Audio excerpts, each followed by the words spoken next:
Okay. So I'd like to call this meeting to order of the Public Safety Emergency Communications Center Governance Board. I'm Chairman Fahey. I'm the member from Corrales. Wayne Johnson. Sorry, go ahead. No. I'm Wayne Johnson, County Manager and member from Sandoval County. And we have the Chair of Ops Board, Anthony Martinez here. Here. Okay. So I need a motion to approve the agenda, please. So move. Do I have a second? Second. All those in favor signify by saying aye. Aye. Aye. All right. I need a motion to approve the minutes from August 2025. So move. Second. Okay. All those in favor signify by saying aye. Aye. Okay. Aye. Now, we'd like to get a dispatch center update. Yvonne Fox, Acting Director, would you do that for us? Start.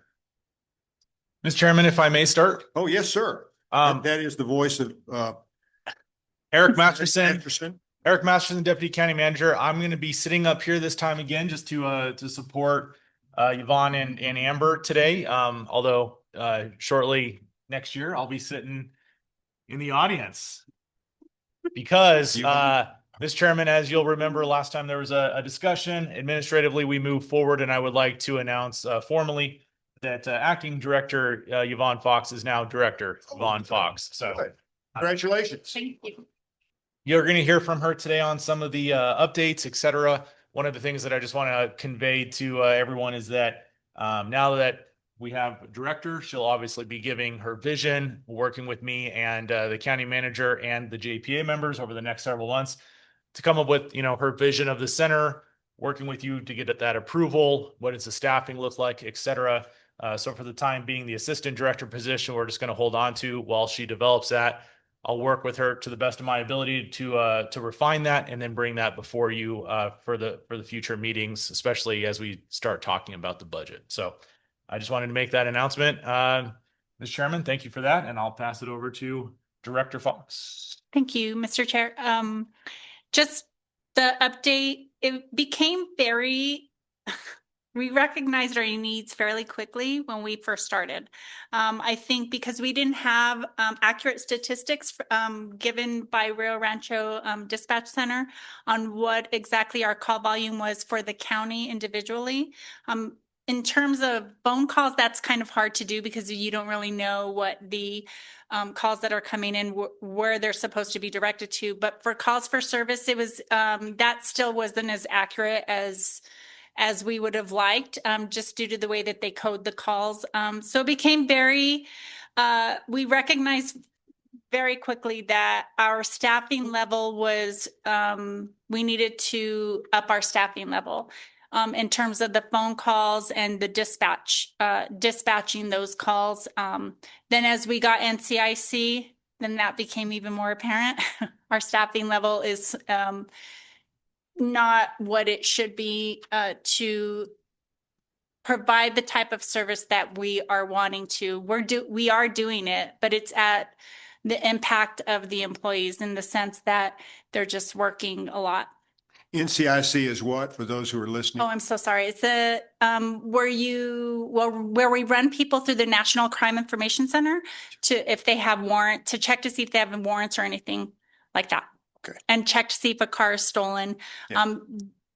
When we took over the warrants from Rio Rancho, we knew it was going to be a large endeavor because we were taking care of the warrants for the whole county. And then during the time that we began working NCIC, the state itself decided to change the process of NCIC across the state. So with that became different auditing. We were having to change a lot of the way that the warrants were inputted into the system and how the record keeping is being done. So we're still in the transition of that, and that requires a lot of maintenance and record keeping, and we just didn't anticipate it to be so time consuming, I guess. Just because in the past it wasn't that way. The state decided, well, it was actually the FBI that required the state to make the changes. So we're in the middle of that right now. With that update, I'm sorry, go ahead. No, I was going to say it's like a perfect storm. Everything hits you once. I really honestly, no one has said it, but I believe that because we opened our center, it opened the state's eyes to maybe what the processes were being done collectively across the state. It may have prompted them to take a look to see how people were doing things, and that unfortunately, changed the processes. So everything that we started doing in the beginning then changed it. So with that, my hope for the future is to have separate positions for 911s and dispatchers, because right now we have our dispatchers, they're dispatching the fire call, the log call, and also taking the 911 calls. We do have an operator assigned to 911, but in the future, I would love to have operators assigned just to answering the 911 and non-emergency lines, and then the dispatchers. That way the dispatchers can give the amount of attention to just dispatching. In case there's a public safety emergency, they can focus on that instead of having to ask someone to take their call or put the call on hold. If it's an emergency call, they don't put it on hold, but if it's, non-emergency, if there is emergency traffic on the dispatch channel, whichever one they're working, they do have to put that call on hold. So my hope for the future is that we do that. We have separate positions in that way. Also, like I said, it became very apparent that we didn't realize what type of staffing that we needed. And obviously, we don't have things as just an executive assistant just to do secretarial work. We don't have that. So my hope is we get that done.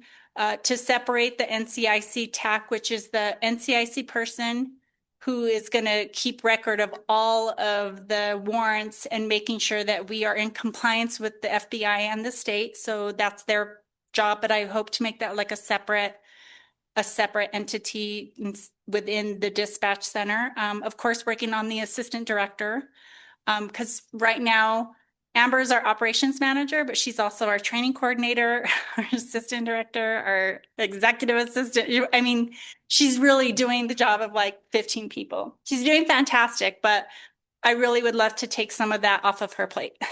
She has a full plate, in other words. It's spaghetti. overflowing. It's all overflowing. And also with that, just even in the future, right now we have 8 seats in the center. But as we talk about a build out later down the road, or even potentially bringing in other agencies to dispatch for, my hope is to have a center with, 15 to 16 seats. And use our current center as a training center for any agency that would like to come in and do training. And just to expand in that way for the county. I really did not anticipate the need, but it became, like I said, it became apparent pretty quickly that we need more staffing than we anticipated. And we are in the middle of hiring. We just hired 4 people. 2 are starting next Monday, and then another 2 in a few weeks. So, and that kind of wraps that up. Yes. We also, in terms of staffing, we do have part-time employees. Right now we have 3.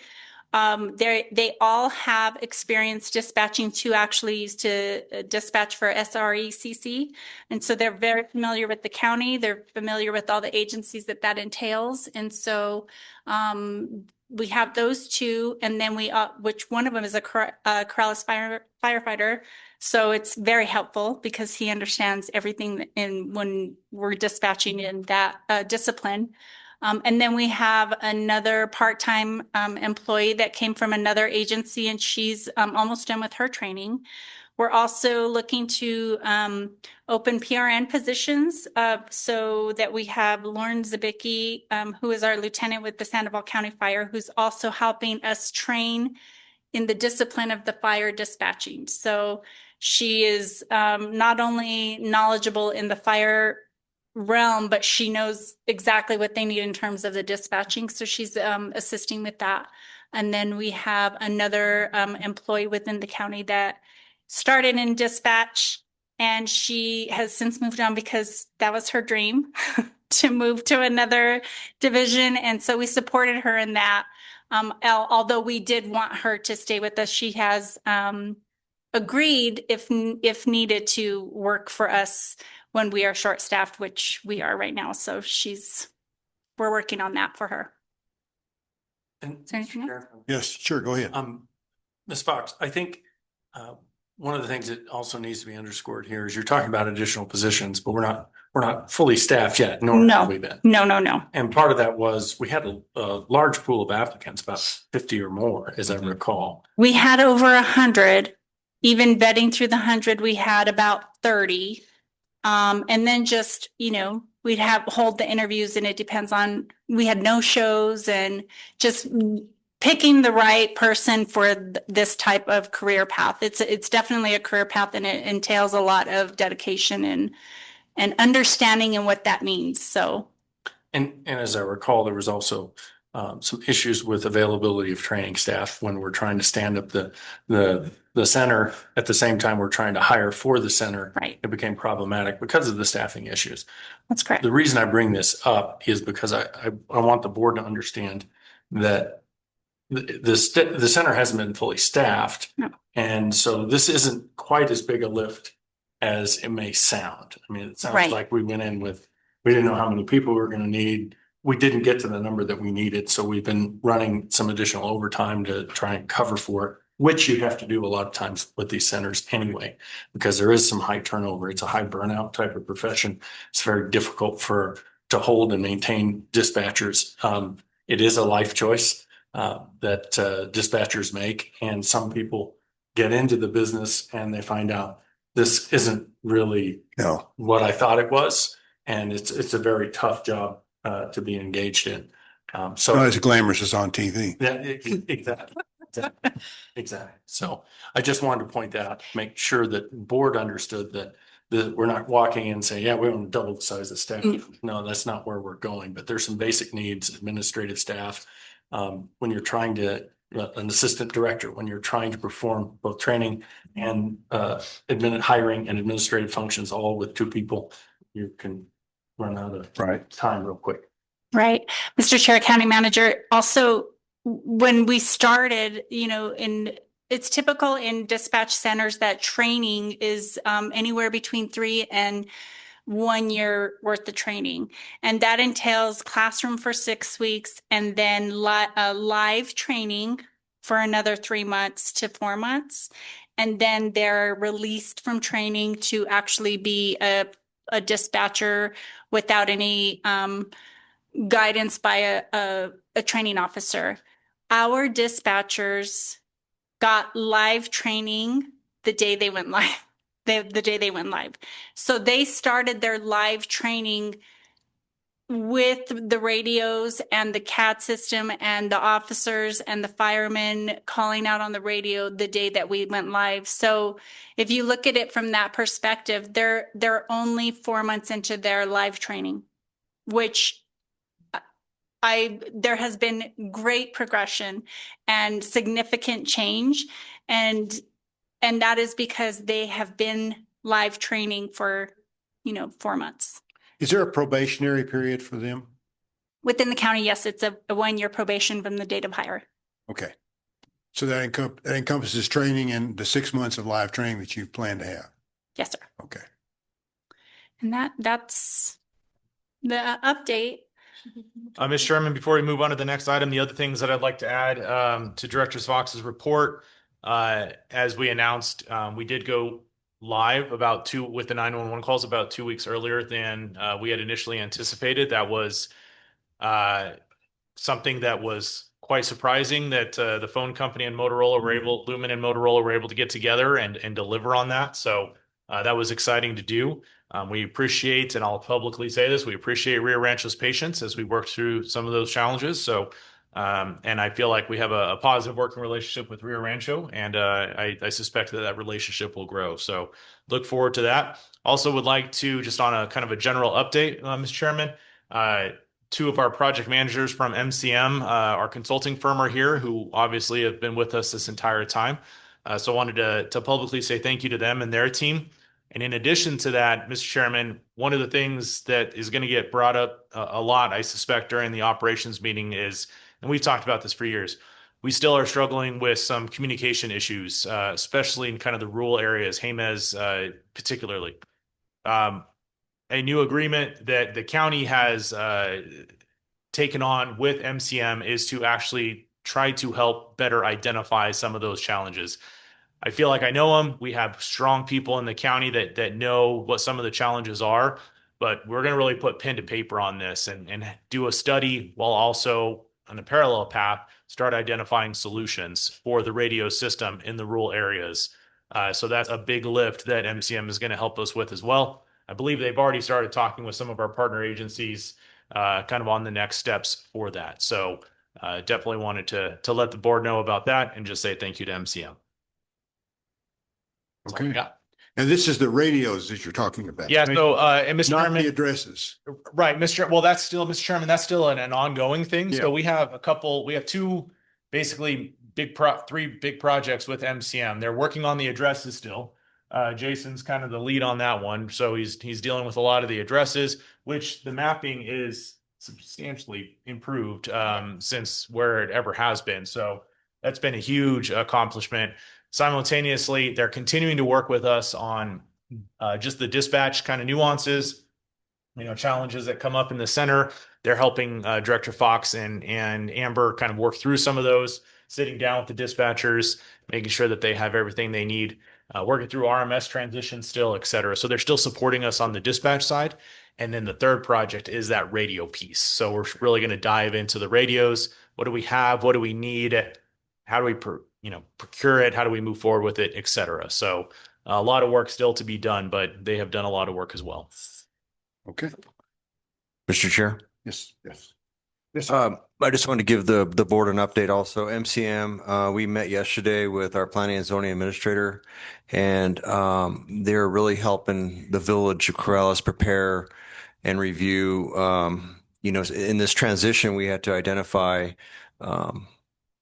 addresses and deficiencies. So after yesterday's meeting, we'll be having a sample ordinance that we're going to be presenting to our governing body to try to clean up some of the stuff that we've identified during this process and in previous years of fixing up our addressing to help us, respond to the appropriate place.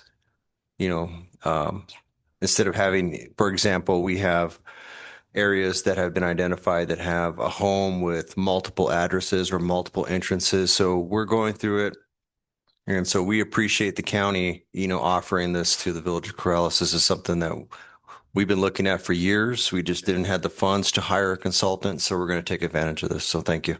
I think this goes back 3 administrations. Maybe 4.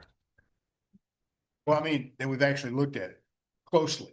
Yes, at the time, the state had it was under the Sandoval County Regional Communications Center, and it was part of 911 monies that the state went through and started to do rural addressing. And it was kind of a 3-step process where there's areas that are intimate, and then there's like a phased process to give the taxpayer plenty of time to get their documents in order and stuff. But we're going to take it to the next level now. So thank you.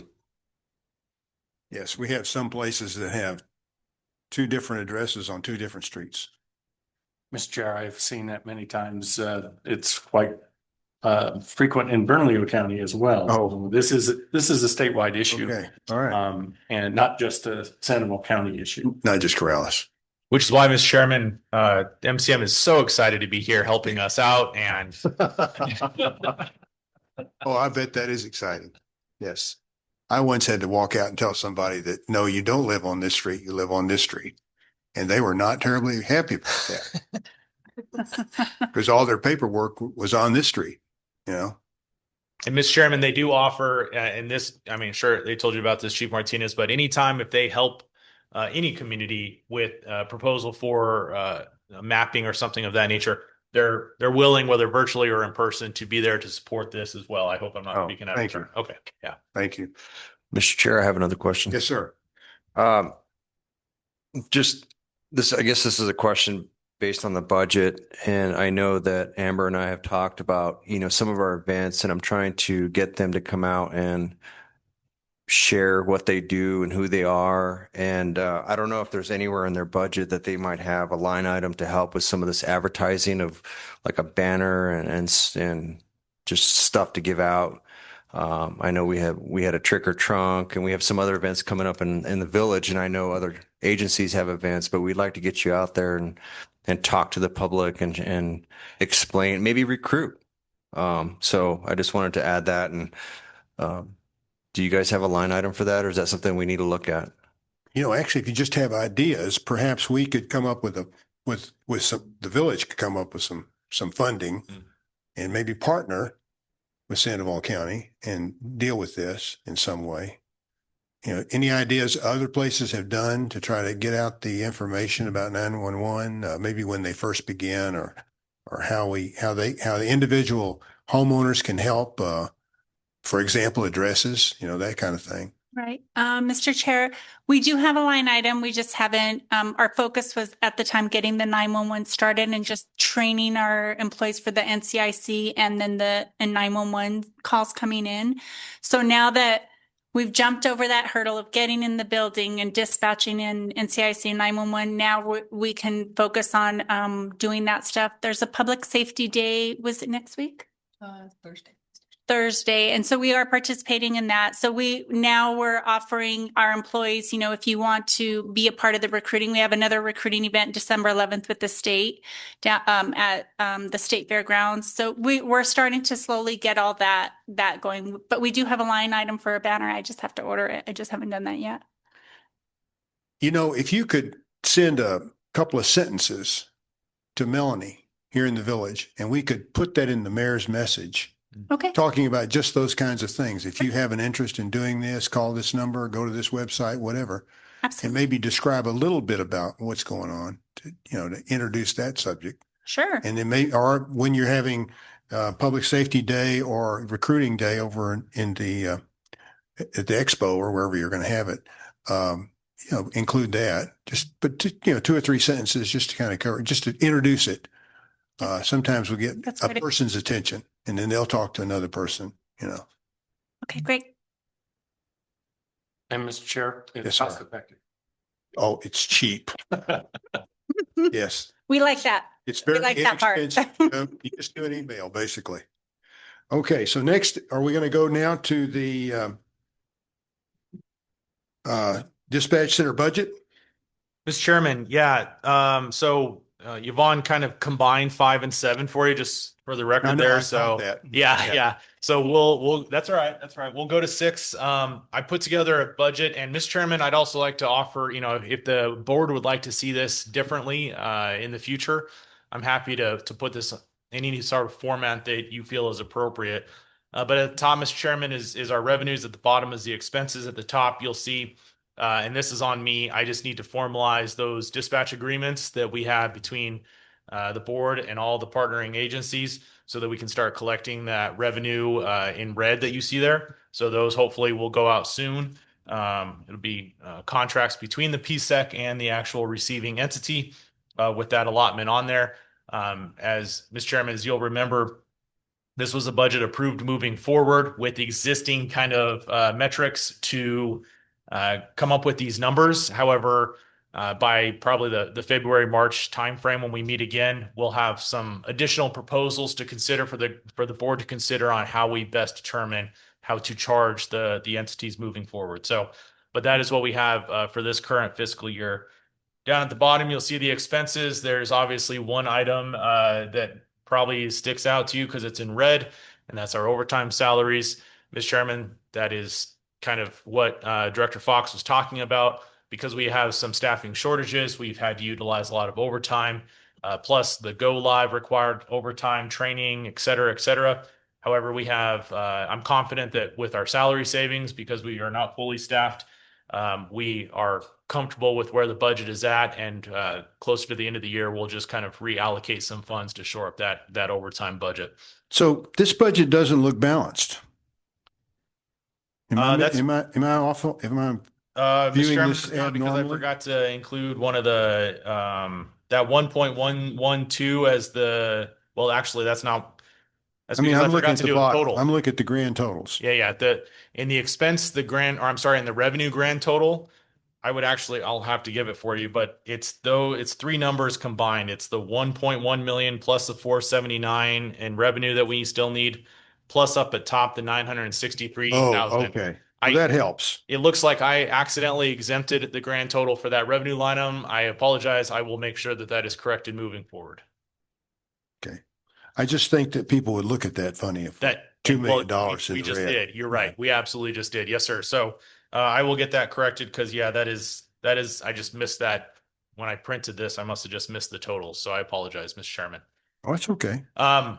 So on that note, there's a couple other things that I just wanted to point out. The overtime budget, I think we'll be okay with. You see that there's still quite a bit of money in some of these different line items. For example, the maintenance contracts, we still are working through some maintenance agreements that we have with various partners. What is the state paying for? What are we paying for? Making sure we define that. That's why we have a lot of that money left. You'll see things like uniforms. We still have a good amount of uniforms money. Mr. Chairman, I will say that if anyone ever gets a chance to come to the center, it's a pretty cool thing to see because not only do we have uniforms, for example, what they're wearing, but all of our partner agencies have brought in uniforms as well for the employees to wear. And you'll walk in there and you'll see a Corrales Fire Department and a Jemez Police, department and a Sandoval County. And I mean, it's just really cool. And then a PSECC uniform. And it just shows that kind of camaraderie between all the agencies. We're there for everyone. So though we have a uniform line item, I'll say this again in the ops meeting. If anyone ever has any uniforms they want to bring or add a few and bring them by, I'll take them. the staff love them. So program development, to Chief Martinez's point, that's somewhere we could potentially buy some of those materials for outreach, et cetera. So we still have plenty of money there. Plus, just kind of, we're still finding as the center is live that there might still be some things that we need. A training screen, what are those things called? The Crestron. The Crestron training screens and things of that nature. So we are still identifying that there are going to be some things that we need, potentially some additional computer software, et cetera. And then down at the bottom, we have a good amount of capital outlay money left as well. Mr. Chairman, that combined with the GEO bond that the county passed, and I just want to be clear, the GEO bond that the county passed last year, I want to say last year, yeah, is for communications based. That money is going to support some of the expansions of the radio system, for example, in the Jemez, that is part of that plan. But there is going to be a little bit of money set aside to look at the dispatch expansion to the point that Director Fox was talking about. We would like to see potentially another wing added on to the building at some point down the road so that we have kind of a training room, if you will, and then the live center, if you will. So that's probably a couple-year project, but it is something that we are exploring the idea. We'll bring more to the board as that idea bears fruit. But at this time, kind of between that money and the money here, that's what we'd be looking at for some capital improvement type stuff. Mr. Chairman, we also are exploring ideas of, what does the future of the CAD look like? What does the future of the radio consoles look like? Those are all going to be large capital purchases down the road, 3 to 5 years from now. But it is something that we will be encouraging the board to keep an eye on so that we may kind of have some reserves, have some things in that capital line item to prepare for those purchases down the road. And we'll bring more as we move forward with those ideas. Will we try to get those funds from capital outlay from the legislature? Absolutely, Mr. Chairman. We have on the county's ICIP, we have some money for dispatches we have in the past. I think, and Chief Martinez has brought this up before, I think this is a good time. I think it's a little bit late right now, unless you guys advise otherwise. But in the future, I think it'd be very beneficial for the PSECC to have legislative priorities in its own ICIP, et cetera. And, the county may still have to publish that. I'm not sure how that works with a quasi-governmental entity, but I think it'd be a great idea for the PSECC to have its own legislative priorities and ICIP moving forward. Is there a way to have since we have a memorandum of understanding? It's chair JPA, but yes. We have a JPA. All right. Now forget that. So yes, the JPA can come up with its own legislative priorities. And to DCM Masterson's point, it'd probably be useful for us to have this conversation in September or so as opposed to November. Right. But if we develop like, for example, a legislative priority might be treating our dispatchers as first responders. That is currently not the case when it comes to retirement para. So issues like that would go on there. Capital requests would go on there. And the reason it would be helpful for us, and we probably ought to go ahead and do it anyway, so that each of us can add it to our ICIP list. Okay. Well, I was going to ask that. Do we need to put that on ours? we should. Do we have a number that we should put on? Do we have an idea of what kind of number we all, our share, or however we want to distribute the requests? At this point, no. No. What we have is some planning money. Okay. And utilizing that $400,000 that you see on this budget line item, we're going to go in and do the planning and programming on a new center. Then we'll have a much better number to look at as far as going forward in the expansion of the center. I think labeling the dispatchers as a first responder is an excellent idea because they suffer the same kinds of stresses and they're under the same kind of pressures. Mr. Chair, that actually we added it to our ICIP, or not our ICIP, our legislative agenda last year, and it's on there this year. We tend to leave all of those items that haven't been closed out on our legislative agenda. So I would encourage all of you and all of our agencies to look at that as a legislative priority within your villages and towns and organizations, because I think it's important, and I agree with you. In fact, we had a recent call out probably a little bit over a week ago involving the death of a child on the Navajo Nation, and I know it was quite traumatic for not only the responders on scene, but also the dispatchers. And fortunately, we had the chaplaincy program go over and work with our dispatchers and responders in that situation. Well, they sometimes have to tell people how to resuscitate. And so it's not a lot different from, a paramedic being there. I mean, it is different because you're not doing it physically with your hands on, but you're there trying to describe this to someone who may or may not have any training at all. Mr. Chair, that is absolutely correct, but it's also correct. One other issue that people don't always think of, that first responder has an idea of what happened with this particular patient. Yeah. A lot of times the dispatchers don't get that kind of closure. Yeah. They hear through the grapevine perhaps, but they're not there to see the resolution. And it's like watching a TV show that you can't do anything to affect, or a football game that you can't change the outcome. You're not. Yes, I can appreciate that. Can't communicate with them. So I think it's in some ways psychologically more difficult for dispatchers than it is even the first responders.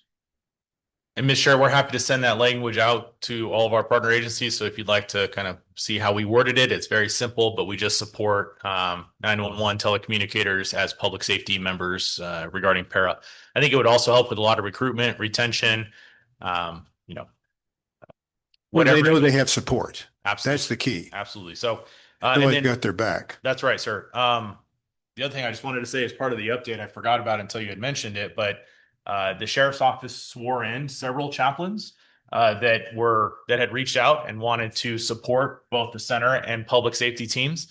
So I don't remember how many they swore in, but six plus the ones they had. And the sheriff and the center have been very good about communicating and allowing those chaplains to be used wherever they're needed, not just for Sandoval County, but we'll offer those to any agency should the need arise. Okay. Mr. Chair. Yes, sir. Do you have a separate line item for the 911 money? Mr. Chairman, Chief Martinez, that is, gosh. Hold on, it's the money that It's one constant. Yes, the DFA. No, it's reimbursed. yes. Right now, Mr. Chairman. It's under finance. And Chief Martinez, it's reimbursable money. So we spend it out of here and then we get it reimbursed. Did we ask for any grant money? We did this year, didn't we? Yes, we did. Salaries. Patty got the reimbursement for the salaries. Mr. Chairman, Chief Martinez, so we did ask for a little bit of grant money. We got some grant money for to reimburse some salaries just to help us out for a little bit of time. So that comes into finance and then she dumps it into these line items. So those will be adjusted. But Mr. Chairman, Chief Martinez, I remember you talking about this before. So I will make sure that where that revenue lands, that I bring that for future meetings as well. So we are completely transparent on what we're seeing and what we're getting from DFA. My apologies. I will bring that in the Thank you. future. So we get funds each year from DFA? Mr. Chairman, that is correct. We submit our request to DFA. It's very similar to, I'm sure you're aware of like the fire funds, the EMS funds that we utilize. Similar process. We submit what our needs are, and they will a lot of times say, here's a tranche of money, you can spend it on X, Y, Z. Sometimes they'll give it to us. Sometimes we have to spend it and get reimbursed. So it's a variety of different things, but the 911 Bureau has money, and that was one of the things, Mr. Chairman, just to be transparent. Like we did talk to the 911 Bureau during this transition to make sure that they had set aside an allotment for us. Mr. Chairman, they also help us pay for utilities, right? Things of that nature at the site. So training costs, if I remember, is another Training cost, and they're also, because the surcharge got passed last legislative session, that is also gonna hopefully be allocated towards the maintenance fees of certain equipment within the 911 center. They're still working on that, trying to determine and define what that is, but that's also gonna be hopefully coming this year as well. So, Mr. Chairman, and again, to Chief Martinez's point, we'll make sure that those, wherever that revenue comes in, eventually we want to dump it into this, what we call the 2131 account, to be fully transparent. But sometimes it will go into like a legislative revenue line item, and then we transfer it over to this one. But we'll make sure we show that and show that transparency. Mr. Chair. Yes, sir. So, Mr. Masterson, shouldn't this report be pulled from Tyler? I know that we just put this together, but this should be pulled from Tyler. Mr. Chairman, County Manager, I pulled up Tyler and I just manually inputted these so I could come up with the numbers, but I'm happy to just pull the report directly from our finance system. We should be able to design a report. Yeah, we can. That is for the PSECC. Okay. And that'll help in the future because there's some errors in this. It'll help in the future, making sure that we have the correct, accurate report instead of, trying to do the transfer and create our own spreadsheets out of this. Mr. Chairman, County Manager, I will pull it from Tyler. I'll build that report, pull it, and the next meeting we'll maybe spend a few minutes because there are several other columns within that, obviously. So we'll just make sure that we all understand it and that it all lines up so that we can show that transparency. I will do that in the future, and that will, unless there's any other thoughts, I will make sure that that is the method moving forward. No, it's Okay. fine. Okay. You know how to do that, Tyler? Do we need to go into a closed session? Mr. Chairman, I apologize. Obviously, I used the last meeting and kind of copied a lot of the stuff, and I apologize. As far as I know, we do not have a need for a closed session. Mr. Okay, Chairman. very good. Anything else anyone wants to talk about? The other item I would ask, Mr. Chairman, is I think we're doing this, I believe, in the ops meeting, but when we say open discussion among members, would the board like an opportunity to have public comments? Public comment is fine. Okay, and where would you like that? I mean, we could do that today, obviously. At your Public comment direction. is, Where would you like that? is fine down where you have open discussion among members. Okay, so those Typically, when we do it in our council, we have, it's right before we start dealing with the business of the community. But for the purposes of governance meeting, Mr. Chairman, moving forward, you'd be okay with it kind of near the end during, right before maybe discussion among members, we could do public comment. I'll make sure we get that added to the future agenda. And the rash, well, so when you have public comment and then you follow it with what we call counselors forum, with the board members discussion, you can address some of the comments that were made by the public, but you don't get into a debate. Sure. You can respond to the comments that the people who have got them here on the dais and expressed, and then you as a board member can make an appropriate comment in response. Sure. Okay. And You want to say something? I agree with that. I would swap the location though. I would put it early on, after approval of the agenda, for example. Okay. Or after the minutes. It's not written in stone. It's okay. No, it's Because that way we do have the opportunity, and staff will have the opportunity to address any comments that were made by the public. I would just do it earlier. So we would put both public comment and discussion among members after approval of the agenda or approval of minutes. I would do it after approval of the minutes. That way we're getting going right before the business portion of the meeting. And Okay. Mr. Chairman, just for clarification, you would like the discussion among members at that same time or just public comment up above? Well, we can do public comment. Yep. And what's happened, we found, is people will make a comment and then during our counselors, they don't necessarily respond to what the public has said. But now we say, okay, you can respond to what they've said. You just can't get into a debate Right. because this is an open meeting and we have to have things that are going to be a debate Sure. on the agenda, and that's Sure. not on the agenda. And so they can respond to the comments made by the public, but they don't get into a debate with the public over the issues, whatever they may be. And you do that right after public comment. Sure, Okay, cool. because that's probably when you'll find out about it. All right. We can make those changes, sir. So, Mr. Chairman, with that, I would offer with your direction, if anyone is from the public that would like to make any comments, and then you can discuss anything that you have left as well. Up to you, sir. So does anybody in the public have something they want to say? I did it for you. I mean, you can complain about something if you want to. The ops meeting is for, right? All right. All right. Well, that's good. Okay, so we're going to move on to the next board meeting date is February. Do you know yet? I don't. I wanted to see if there was a specific day. I mean, we've kind of historically done Tuesdays. Is February okay? I feel like we should have. Is Tuesday a good day? I feel like Tuesdays are usually good. Is Tuesday a good day? Middle of, and I don't. Tuesdays, not the second and fourth Tuesdays would be better. We could do the third Tuesday of the month. That would be good for us Would that be in okay? the village. So the We have a 17th. council meeting and a staff meeting, the second and the fourth Tuesday, so. We did the 17th. Oh, and is that pretty standard? The third Tuesday of every month? Would Let's that do be that. a good kind of rotation? So the village council meets the second and fourth Tuesday of every month, except for usually the months of November and December, at which time it usually moves to the third Tuesday. So, but I think for those that we have that going on today where we have all of our other meetings. So Yeah, and if it's just, it's not a big problem. Okay. since this is a quarterly meeting, I think we should be fine. Okay, great. Mr. Chairman, the plan will be to kind of have some of these ideas ironed out a little bit, and then potentially start having a very preliminary budget discussion at that point in time too. Yeah, you guys have all our contact information, correct? Yeah. So if you have something that comes up, you can send us an email or, okay. All right. Any further comments from anybody? Since this is sort of an open meeting. Otherwise, if we finish with the business, I'll adjourn the meeting. Thank you. Thank you.